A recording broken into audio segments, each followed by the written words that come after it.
hore ma u isticmaashay xulbada?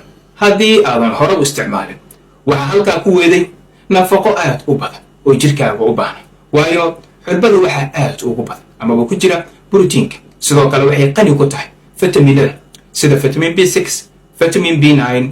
sidoo kale waxaa ku jira noocyada kala duwan ee vitamin B complex sida thiamine, riboflavin iyo niacin.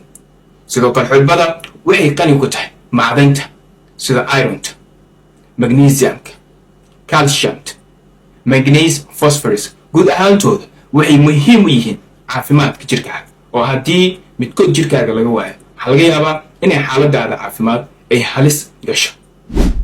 xulbadu waxay ka hortagtaa dhiigyarida, waayo waxaa ku jira macdanta ironta oo qayb ka ah qaab dhismeedka borotiinada qaada oxygenka iyo carbon dioxideka loo yaqaano hemoglobin amaba HB.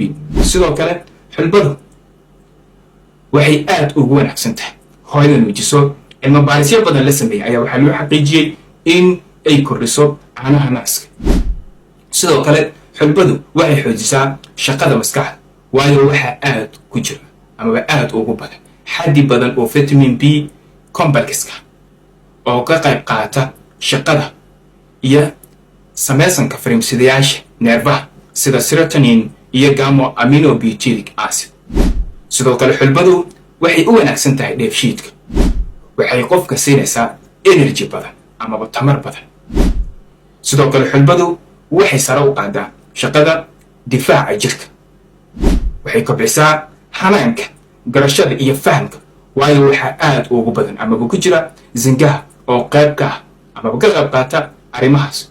sidoo kale xulbadu waxay aad ugu wanaagsan tahay caloosha, oo waxaa ku jira fiber badan ayaa ku jira oo caloosha ayay socodsiisaa.